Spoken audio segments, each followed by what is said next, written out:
This is the third event in our series, Rhetorical Bodies, this semester. And we want to thank the Student Activity Strengths Initiative for allowing us to do awesome stuff like this. And we also should be really thankful because we have Professor John Protevi here. He's a professor in French Studies at Louisiana State University, and the author of many books. He's the person who I was probably the most excited to hear when I really get him to talk to us. I came across his website in like 2009, maybe, and that's the way that I started seeing his work. And since then, I've been paying as much attention as I can. He, in 1994, wrote a book called Time Next Year Dorothy, Aristotle, Heidegger, Derrida.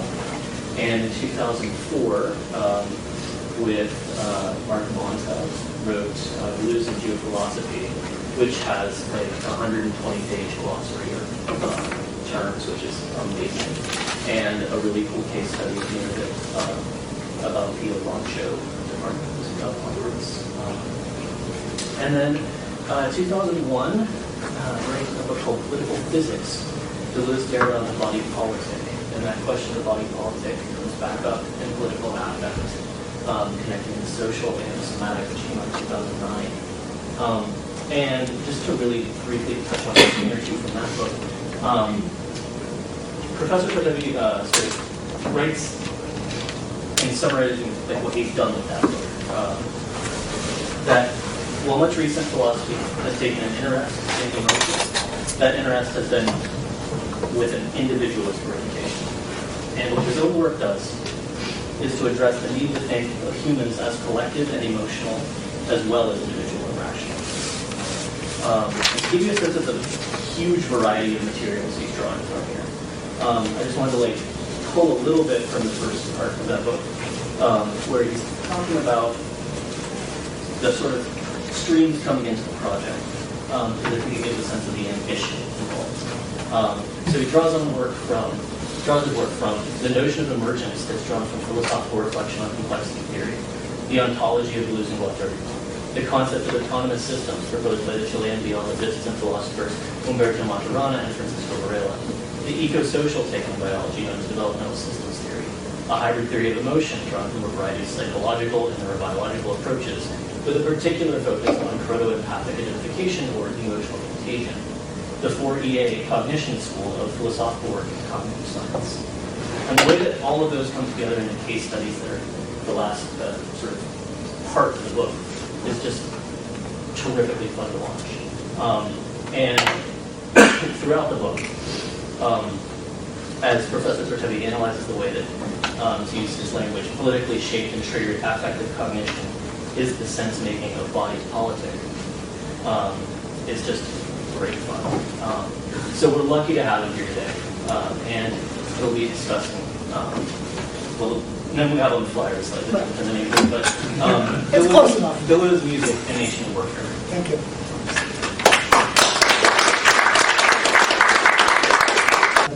So it's particularly fun for me to be here actually because the political affect is with the University of Minnesota Press, and the English translation of Deleuze and Guattari's, both their Anti-Oedipus and Thousand Plateaux, as part of UNP Press.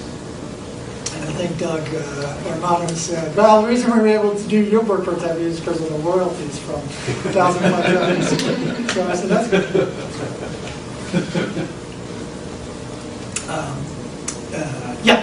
All right, so let's go, and then if you see the hyphens I've got up there, I always love these hyphenated things.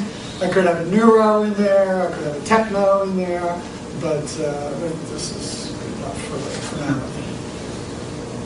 Okay, so I'll talk briefly about Deleuze's ontology and why we're all hurricanes. Then I'll talk about this ontology, biology, and history of affect. Talk about the difference in affect and emotion, what these developmental systems theory people do is enable us to talk about human biology as including the social. So it's not, so we are biosocial, and that's what these guys say. And they're not philosophers, well, some of them are, but they're biologists. So there's exciting movements in biology. I think it's time for the humanities to reclaim the positive notion of biological sciences away from the sort of genetic reductionist, neo-Darwinist, evolutionary psychology stuff that we rightfully had to fight, but we fought that a lot of times with the weapons of social constructivism. And these are all horrible cliches, but I think there's a way that we do ourselves a disservice by ceding the biological to the scientists. Right? There's lots of different biological science now, some of which include seen as packets of information, and I don't think that's where we're going. And we have a side mention of this anthropology of Deleuze, which is really interesting. So other debates within anthropology about how far back warfare goes as a human activity, not violence. There's always been lots of people killing each other, but how we define war and what its relation is to chimpanzee, inter and intra-group violence, all sorts of really important stuff. And then we'll talk about music. There's been some new interesting sort of eco-vivo music. And in particular, this distinction between berserker rage, triggered by war dance and song. And the cultural echo of that is the haka. You've ever seen the haka performed by the All Blacks? And lots of South Sea Island films. I saw a great YouTube where the New Zealanders did their haka, and then the Fijians did their haka before a World Cup rugby match. It was great. And that's kind of a dangerous, the danger would be it degenerates into sort of folklore, exoticism, and all of these things. But anyway, on the other hand, you need to get yourself jazzed up to play rugby. And there's really, we could do a whole thing on the role of the haka versus the phalanx. Because non-haka doing rugby teams tend to link arms and stare down the All Blacks. You've ever seen that? It's an amazing sight. So anyway, the other side, one of the other ways in which music and war and geo-bio-neuro-techno stuff goes together is the phalanx, right? This marching, military units march together. And they often have like a drum beat. But there are only certain so we'll talk a little bit about that. Okay, so I say we're all hurricanes. And the idea here is that various groupings of events have the same structure, but that those are structures of what Deleuze has been called dynamic processes, and they result in actual products. So I'm going to come back to this slide, but for now I'm going to use this idea of a diagram. In Foucault's terms, the diagram is panopticism for disciplinary things. This is the diagram for hurricanes. Right? All hurricanes, more or less, have the same virtual idea of the structure. So this structure doesn't exist. It's hard to, we'd have to get into all sorts of technical ontology questions here, but they don't exist. You don't ever see this. What you might see is comparing different hurricanes, right? In systems, he says, rather than existing, you can see the same structure. And this is a whole dynamic thing we have to talk about at different times, is some of the unfolding of what a hurricane is. You develop low pressure cells, thunderstorm cells, this, that, and the other thing. But each one is individuated, right? Each hurricane is itself a singular individuation of this structure. And this is Katrina. So the basic idea of that is you have this a couple of Deleuzean slogans. It says the whole world is an egg. What does he mean by that? It means there are material systems, right, that have not yet been individuated, but that maintain processes, right, that at certain thresholds will click in to have an individuation. So it's a pre-individual field, right, which he calls the egg, and then there's the individuation process. The pre-individual field for a hurricane are the water and temperature currents off the coast of Africa, which at certain thresholds, means heterogeneous. He uses another example from the French thinker Gilbert Simondon of crystallization. So it's a little simpler example because it's just a mostly homogeneous field with little grains around which the crystal forms. But this is a little more interesting. But the question then is, if this is the model for all events, then human beings, we are all hurricanes, right?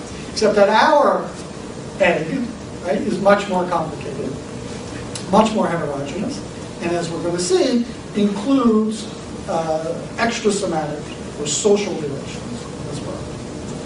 So that the field that we're putting together, or that we're resolving, as we form our own hurricanes, which last for 70 or 80 years rather than for 4 or 5 days, well, a couple of weeks, I guess, is going to be including both the DNA, the material of the egg, the rest of the mother's body, and the social system within which the child is raised.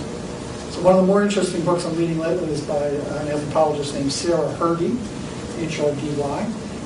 It's a book called Mothers and Others, and her thesis about the growth, the evolutionary growth of human empathic and mind-reading capacities is that it's a result of cooperative breeding. That is, that humans lend their infants to other people much more than chimps do. Chimpanzee mothers never let go of it. In there somewhere, and cognitive in there is somewhere else. So this is a quote from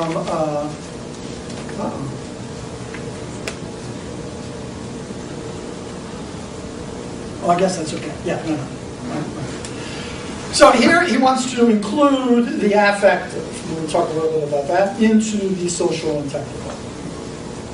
And he has this stuff about desire, so this reading of Deleuze is to see that he's a romantic or naturalist or something. Everything is a machine, there's no desire outside of a particular field of what I would call subjectivation practices, or subjectification practices. Okay, so then at the end he talks a little bit about the relation between desire and the war machine, which is fancy, scary, éclaté bourgeois notion. Just means a horizontal social assemblage. Hierarchical on is horizontal. It has relations to war and battle, but it's not, the essence of the war machine is not war.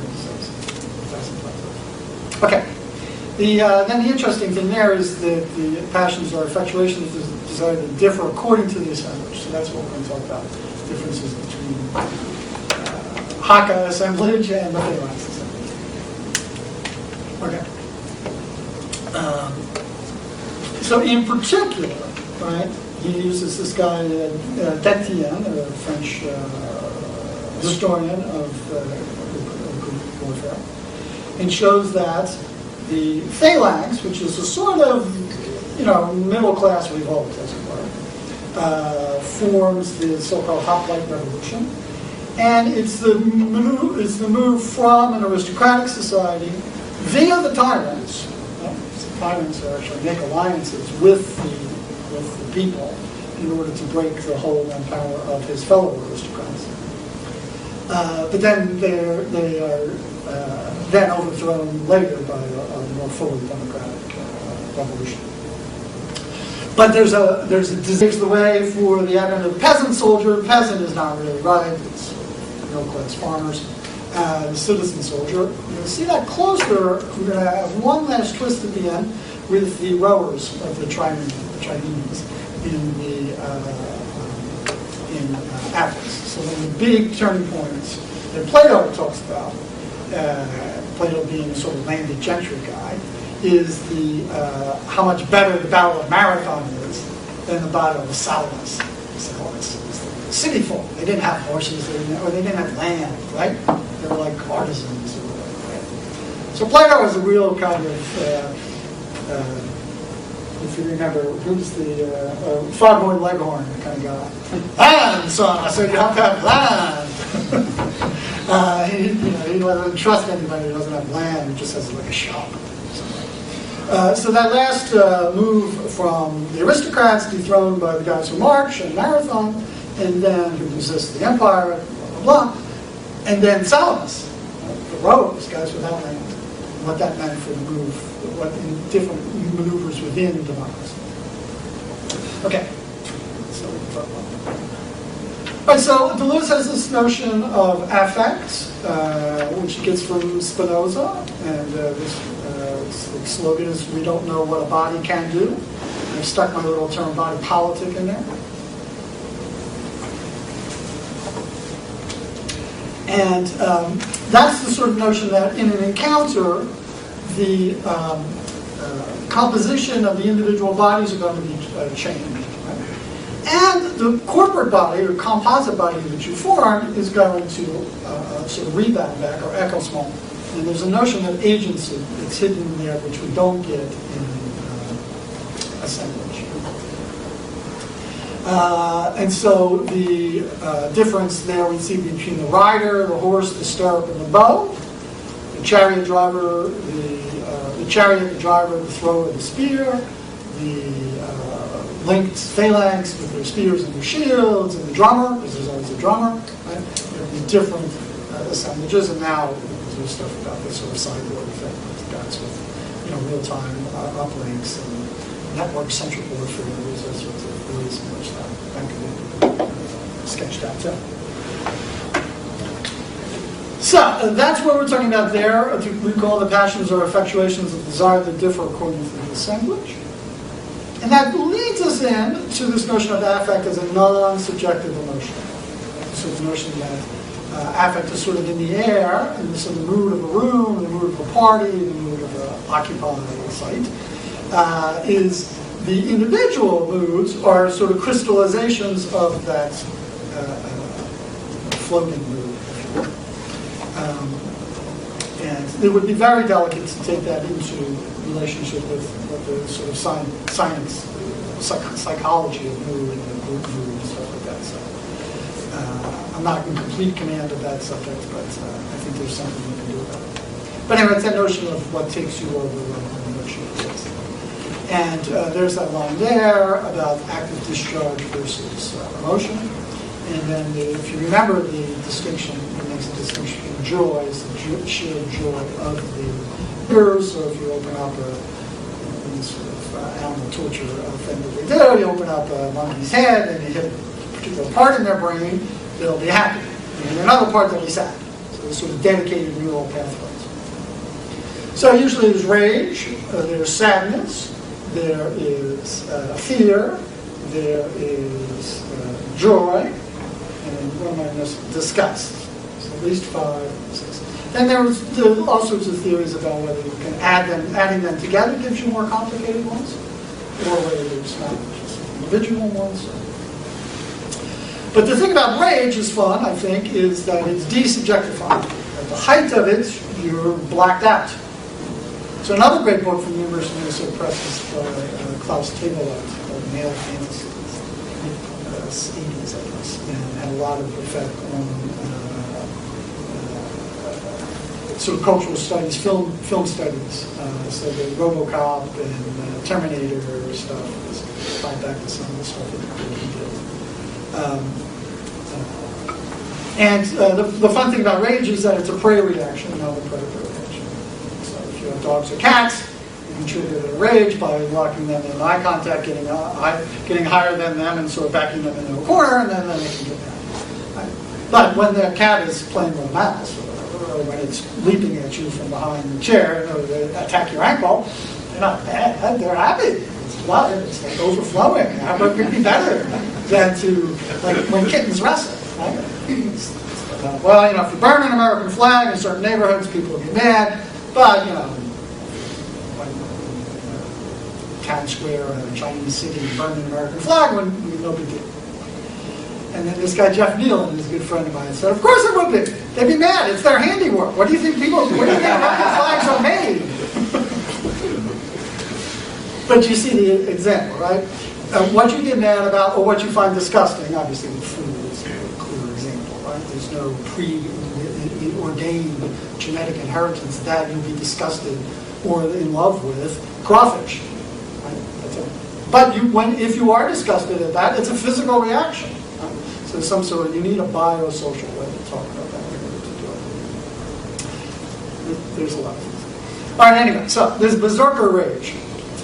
One of the things that we found, it's not that easy to kill people in cold blood. Right? Close range, cold-blooded killing does not really happen that often. And that's a pretty robust mammalian intra-species effect. So, territory, side of the van, right? You see these kind of things. There'd be a whole psychosocial, sexual, cultural studies thing to do about, these boy comic books. Okay. So yes, here's my thesis, is that one of my things is that the biologists themselves are moving away from this kind of strict mid-century thing, which is that first line there, that the three factors for natural selection: variation, heredity, and selection. Right? You need a variation of fitness affecting traits, which are heritable and are subject to some sort of selection pressure, so that you get differential reproduction.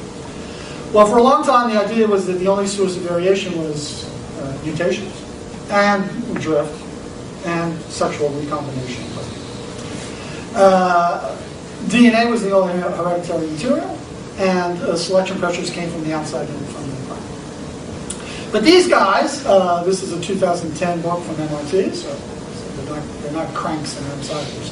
This is not global warming deniers. There's a number of different things. So the variation from phenotypic plasticity, we're not going to be able to talk too much about that, but that's a wonderful biologist named Mary Jane West Everhart. It's a book called Developmental Plasticity and Evolution. And that's really fun stuff. So some of my papers try to make Deleuzean sense out of that. But the epigens, hair scales and skin cells and brain cells and liver cells and all the different types of cells all have the same DNA in it. So, like the old joke about the thermos. How does it know to keep it cold or to keep it hot? How does the cell know to turn into a liver cell? Well, that's the study of the sort of relationship between the cascading cells and their spatial orientation and the gene expression pattern. So lots of fun stuff. So the developmental systems theory then looks at what they call the life cycle as the unit of evolution and development. So they want to do evo-devo stuff, but not just the homeobox triggers outside the genome, outside the cell, and even outside the body. So, a variety of infant development stuff, really interesting for me. One of the great stuff in getting into this is that as a philosopher, I can now talk about infant development, and I realized that one of the things missing in the history of philosophy, mostly due to the fact that philosophers didn't do any child care, is that mostly when they talk about adult males. Yeah, Plato did talk about child care, actually. Other than that. And Rousseau. But it's kind of few and far between. So anyway, we're talking about touches, sort of the rhythm of intercorporeal touching of mothers and infants. Mothers here obviously mean just primary caregiver, not necessarily the gestational or the birth mother, who becomes the primary caregiver. And all the, what are talk to an infant in a normal voice. You cannot do it. You will switch to and you cannot resist making big googly eyes at them either. It happens. Just go look at a mom or whoever taking the infant through a shopping mall. Everybody stops, and it's not a big deal, but it's not your kid. But you come up and go, hey, to the kid, and it's perfectly acceptable. And in fact, if you don't, you're kind of weird. Don't you like babies? So there's a lot of very interesting stuff going on about that. Okay. A little more technical stuff then. I said it's not genes or means. What I want to do is say that there has been cultural evolution for political physiology practices. So I said teaching kids when and how to get mad, and what would be triggered and how mad you're able to get, etc., etc. Desensitizing them to bloodshed and fighting through hunting and fighting among the kids. Those are sort of ways that warfare training works. It's doesn't affect the genes, it affects the next generation's training of their kids. And to the extent that that becomes sort of locked into a cultural pattern, right? How do you teach a boy to become a man? How do you teach a girl to become a woman? The fact, the way that the sort of granularity of the analysis that would enable you to identify that is what I mean by political physiology, the triggering of body politics. So I'll give you an example really well known, but a great example. And the wild boar with its tusks. That's a pretty good graduation. So to get you ready for that, that's a lot of fighting, a lot of hunting, a lot of killing. To get you ready for that before you step onto the battlefield. That's what I would mean by a political subject, political physiology thing. How do you, Odysseus, get to the point where you can handle the stress of the battlefield? You don't just send kids out there, right? Start them on squirrels, and start them with little wooden swords when they fight each other, right? And you build them all up. Okay. All right, the history of war stuff, basically the question is, does it start with the state and with agriculture, or does it not? And the origin of war with the state idea is upheld by a great, and well, I think it's great because I agree with him, a guy at the University of Michigan, and I don't know at the home of the Gophers if I'm able to acknowledge a Wolverine, but that's a whole other thing about totems and the way they still live on sports teams. But named Raymond C. Kelly, he has a book about the stateless societies and the origin of war. And he claims it begins with states. So there's a lot of really interesting stuff. Okay, new evolutionary theory, new Evo music theory.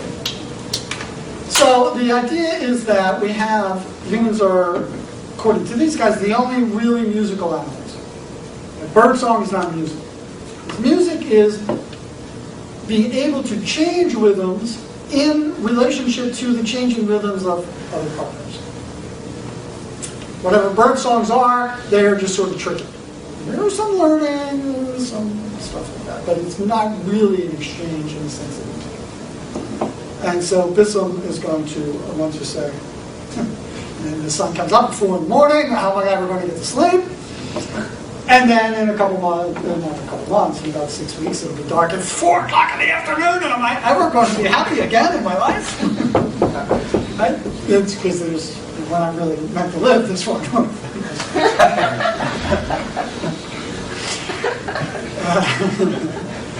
All right, end parentheses.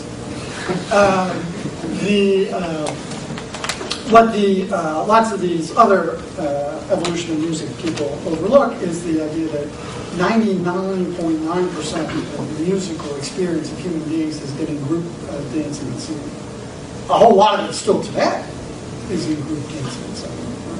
But the idea that you go to a concert and hear specialists and sit there quietly in order to appreciate music, that's what happens. That's an extremely interesting, but very small, thin slice of what music has been to humans. So, here's one of the earliest cave paintings of this sort of thing. So these guys go back and look anthropologically. These guys here, and animals and music, and here's another one. So they have some stuff that goes with that.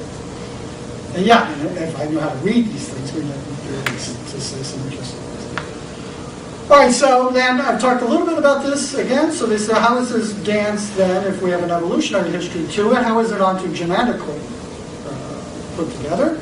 And here's this whole field that you can look into, what the relationship of the priest, minister, rabbi, imam to the flock is, and how that's regulated in terms of who gets to dance and when they get. So that's the whole thing with religion, and it crisscrosses with military history. So that's a fun book. And the reason he starts off by saying, there I was in 1941 in West Texas, and everybody knew that you don't march like that. Maybe you march to get to battle like that, but you don't march on the battlefield, right? But then here we were drilling and drilling and drilling. And at first we said, what is this? It's crazy. And then we realized, looking back at the end of basic training, this was the thing that we liked the most. that he said there's this sort of swelling uplifting of the group through this rhythmic entrainment that you get. Now, like I said, there's always the dark side. I don't know if anybody recognizes him. That's Pinochet. He really did have a Darth Vader cape. Now look at it!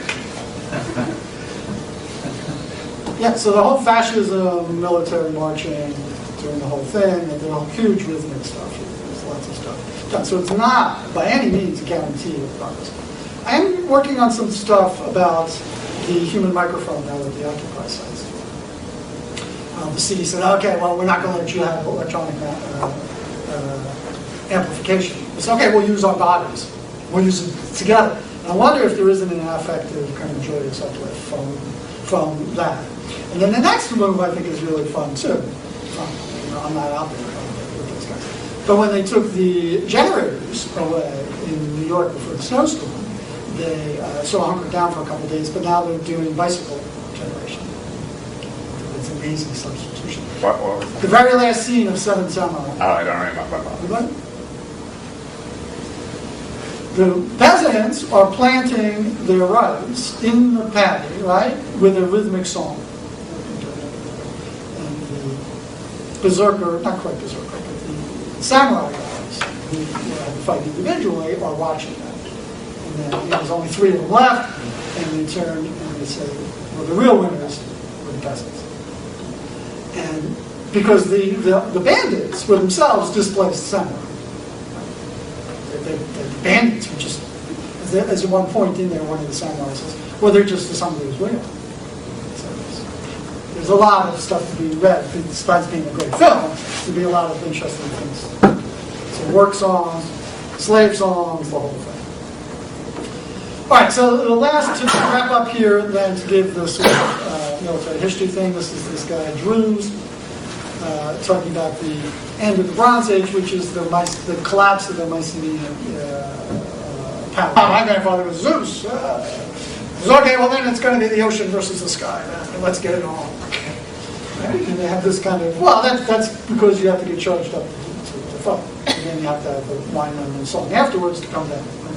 That's how the whole thing starts, with the stolen priests, the stolen daughters. Then we have the horsemen, the sort of high plains drifter kind of guys, the aristocrats. Then we have the phalanx, and then we're going to have the brothers. All about rhythm, different modifications of desire, rhythm, passion, emotion, and the war machines. So there are some, obviously not an archaeologist, but I stole this off the web. But if I remember the site that I stole this off of, it has a thing, a reading of this. Evidence of this sort of infantry fighting. Then we have the ancient chariot warfare, right? And again, that's how a hill runner. This is actually a Gaelic warrior, but it's probably pretty close, right? That's Drew's Achilles is the prototype of the hill runners, individual frenzy, whirlwind on the battlefield, who outflanks the horse guys. Then this is a somewhat respectful proto-anthropological thing about the New Zealanders, the Maoris. Jared, I have to apologize for uttering Jared Diamond's name in front of professional geographers. But if you remember, touching each other, right? Because if they were standing alone, even if they were in a row standing alone, I guarantee their heart rate would have been much higher than having the physical touch of each other. And guaranteeing by their sharing their body that they're going to sacrifice themselves on the battlefield for the team. And that touch, in the lineup, I think is it's a great picture. I really like that picture. All right. So then there's the bit about what Drews talks about in terms of being the Iliad. There's we could do the whole thing about the Amazons too, how they figure in there. There's Penthesilea, I can't really pronounce that name. Penthesilea. Then we have the phalanx, and you see the piper marching the two, calling at the time. Right? This is a quote that's from Plutarch, and of course I got it from other citations. It's not from my independent reading of Plutarch. Well, I got to be sure to use this passage sometime. There is this sort of way in which, fancy, I mean, we're talking at lunch. Foucault will do this sort of thing. Well, of course, on volume 7 of the 18-volume Plan for a Police Power, from so-and-so made sure that on his gravesite was said that he fought a marathon. Not just that he won 14 first prizes or whatever, right? But I fought a marathon. And here's Salamis, depiction of Salamis. And then we have the rowers, right? So there's another rhythmic thing, and these guys are the artisans, they're city dwellers, they don't have land, right? They're growing. And then here's Plato, we're going to wrap up with this. So he talks, he's got this whole geo-bio stuff about the land and the water, the ports and the inland. We could do a whole thing as well with the Odyssey, right? What does Odysseus is told by, I'm not sure who tells him. Somebody tells him, take your oar up into the hills to the point at which somebody says, what are you doing with a winnowing span on your shoulder? At that point, you'll know that you can, are at the place where you can meet the families of the suitors. And then he allows his father to kill one of the suitors, and then he calls peace. His dad has to be rehabilitated. And at some other point he says, no one could be happier than I am at this point. My father and my son, right, are trash talking to each other, and me, as to who's going to be the bravest in this fight. So there's a whole Greek world sort of wrapped up in that one line. So yeah, this whole sea versus land thing. So he continues. He's ashamed that the Athenians would win at Salamis like that. To convert yourself from steady infantrymen into marines with their tricks.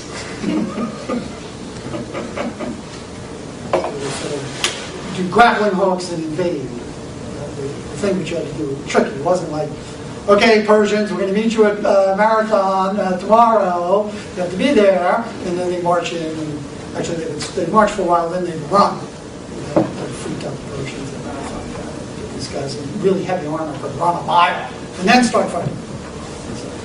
So there's the last line then, the bio, neuro, techno, geo stuff that I'll talk about, I think is at least implicitly there in Plato. Our investigations in topography, it means that literally, land versus sea. And legislation, we focus on the moral worth of a social system. Now, it's a particular translation. It's probably Protevi, which is the title for what we call the Republic. Protevi is something like basic constitution of a society. Okay, cool. That's not quite an hour. Good enough. Thanks. Thank you.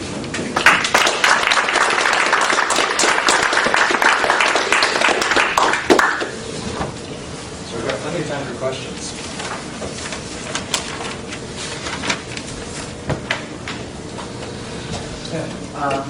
I was reminded about this article about the scene from Apocalypse Now in Flight of the Valkyries, and how they show this in marine training. I didn't know that. And this was in Hartford a few years ago. And it's really critical film of war and what it does, but they show it in marine training, and everyone cheers at these scenes, Sure. at the music. The hurricane of the guy on the battlefield. So you touched on a few, yes. So the choice of the music. Then there's the porn use. There's also investigations of how much, when, where, what kind of porn is used by people on the getting ready for battle. Obviously, drugs and alcohol before and after. There's lots of really complicated now high-tech pharmacological investigation for how do you get a speed that can keep you up for 3 days, but not turn you into a paranoid killer at the end of the 3 days. So what were they called? Go drugs? Did someone say that? Anyway, there's a book by somebody named Moreno called Mind Wars. I think something like that. And it's because it goes into the neuro experimentations, because there's all sorts of things. How fast can you process information? How many for pilots? How many dials can they actually get onto a dashboard before they forget? Well, yeah, I mean, they can't. Information overload, they have to be very careful about how you can do how you can train up your visual processing. So commercial pilots, a whole bunch of stuff with regard to that. So yeah, there would be a whole field, and music would certainly play a big role, and headbanger around music, and of course then that famously bleeds into the use of music torture in food, what kind of, how you get your food. It is not, you're not supposed to be able to feed people, it's like a violation of something, international law, like bland, tasteless mush, even if it is nutritious. So actually, that's considered a mistreatment. But I wonder whether they don't experiment with that kind of stuff. I know you can't feed them bad food. You can't feed them spoiled or rotten bad food. And I don't think that you're able to feed them tasteless mush, because that would be a destructive thing, at least they crush it over time.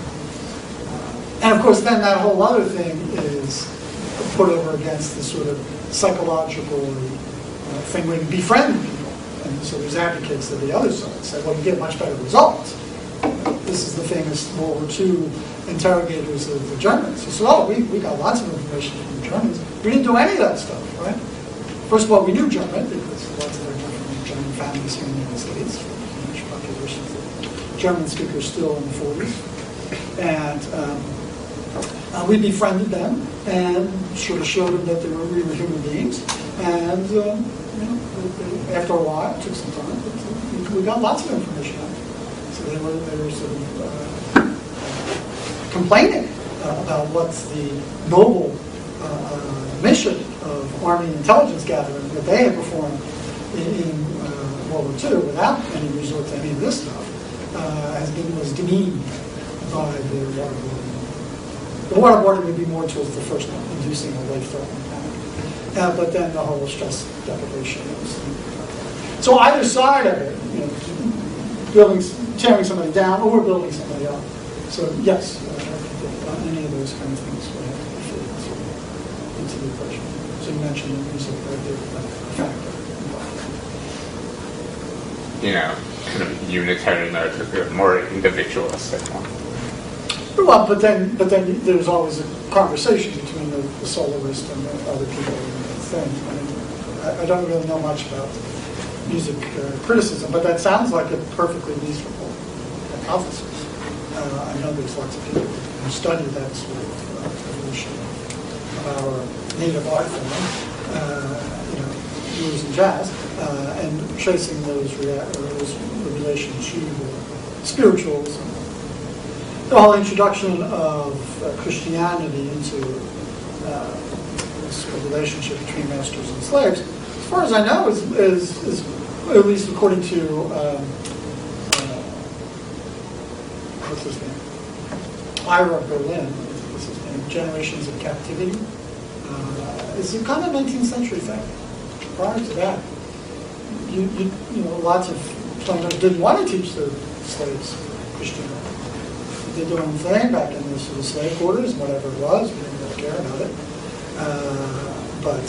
So the introduction of Christianity and the spiritual as part in that range of African American music would have to be part of this larger picture about how and when people can sort of manage the all men are brothers aspect of the Christian message and the render under Caesar aspect of the Christian message and how all those things. And then the role of obviously the Christians in the abolitionist movement. I mean, once you get into the whole field. What I like about this, let me put this one. What I like about these case studies, we do in philosophy, sort of like starting with this specific kinds of cases, is that it's hugely interdisciplinary because everything Leibniz, Whitehead, Engel, Joe follows the people who follow this kind of thing. Steve Shivago versus Graham Harman kind of thing. But yeah, I think that once you get into that, you can see the way in which you can work. Let's put it this way: you work backwards in a case study from an intensive process to see the virtual field of which it is a resolution. So that's why you can take the hurricane, right? You can sort of work backwards to see, well, it's composed of wind and water currents, particular thresholds, traveling off the coast of Africa because that's where they were formed. Various times of the year, what it does to transport solar energy basically around the globe. This, that, and the other thing. It's just with humans, it's much more complicated than that. But that's the basic idea. You start here, and you can move up to see these connections. I've got a question just going back to when you were just laying the groundwork of what you were going through. You mentioned, or you described affect according to non-subjectivity, saying that affect is not possessed by the subject, but it's what takes over a subject. In strong, basic emotion cases. Okay. And so then you may have been just kind of trying to make it super basic so that you can move on. So I'm just curious about that. Does that presuppose subject? It has to then be able to have a value on changes in its environment relative to the values of its own that it sets up for its own values. So in other words, it has to be able to track the increasing gradient of the sugar and to know that sugar is good for it. And then the last part is that we've lost this notion of sense in English, but making sense, sensibility and making sense of something. Well, we lost this in English, but it's still present in German and French and Italian. It's the directional notion of sense. So there's an old notion in English of the sense of a river. That's the direction that it takes. But in French, the sens unique is a one-way street. Sinn in German has directional components to it, and senso unico in Italian.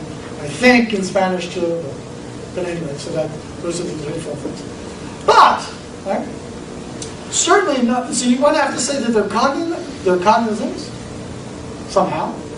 They're sentient, somehow, and they have affective and cognitive capacity. And over evolutionary time, we get us. There's a continuity.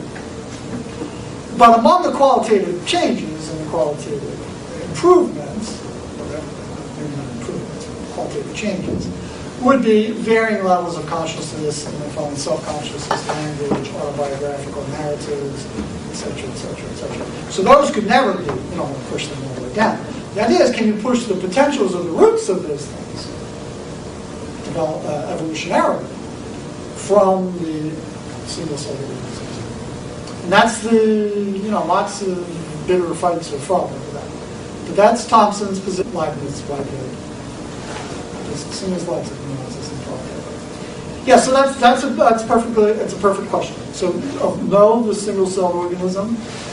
So what is it that I sometimes use this kind of notion that we are desubjectified in the sense that the subject as autobiographical, linguistic, conscious, and self-conscious, engaged in complex social interactions. That's desubjectified, kind of blind rage. So Tavelite sometimes will mention these kind of things with, and it's actually now enshrined in the homophobic rage defense in criminal justice. I panicked, I blacked out, I didn't know, and the next thing I remember, I woke up and there was blood all over me.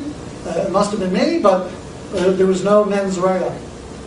That's the thing, you have to know what you're doing.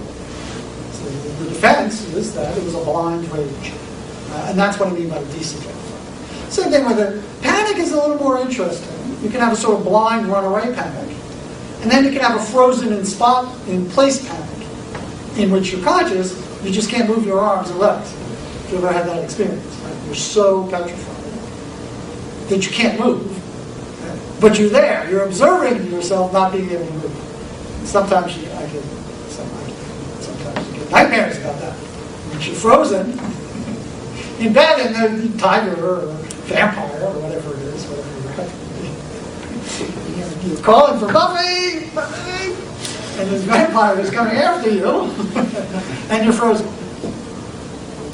So there's lots of evolution design to that, how do you connect up. So there's a sort of psycho-onto, as you know, I love my things for Kant's transcendental ego. The possibility of adding the I think to an English little judgment. Well, that's an adult male, an adult model, right? Well, that has to develop. You have to teach. Now, most cultures, all cultures, as far as I can tell, have subjectivation practices that get human beings to that level. Most humans, obviously. But yeah, if you learn their language, you can talk to anybody. It's the same. You have to live with them long enough to learn their language. Everybody can tell stories. In fact, lots of anthropologists tested that. You know, hunter-gatherer societies, which foragers, which is kind of an unusual term in primitive. They're way smarter than we are with regard to hundreds of different things. They're much more. We know lots of language facts and stuff like that. But yeah, the whole famous stories. You know, they have 42 different names for the plants in their thing, right? They can tell. They have amazing capacities. And then the sort of kinship systems. 14 names for uncle. Because there's 14 different types of uncles. Okay? So yeah, I mean, all human cultures have subjectivation practices that take little babies from where they are to be able to have that sort of rational, subjective, linguistic capacities. Yeah. I'm interested in kind of the relationship between, you know, you've identified 5 sort of basic desubjectifying. Well, I don't know if all of them are desubjectifying, but at least the rage is the one that I really focus on because it has the military applications. But most people do talk about 5 basic emotions.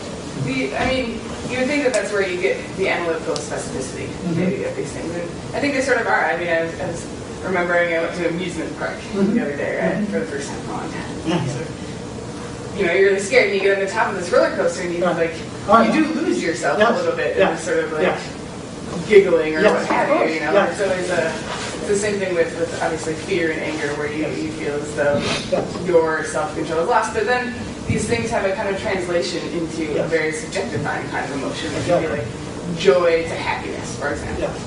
So I'm wondering how you think. Well, were you with other people when you went to the amusement park? Yeah. You go with yourself. No, I did not. It's no fun because you have to get into the roller coaster car with all your buddies. Mm-hmm. So there's a kind of group shared thing like that, and you know, giggling and screaming builds on each other. There's a couple things I would say about that. One is, you know, looking for thrill-seeking behavior. Right? So vertigo,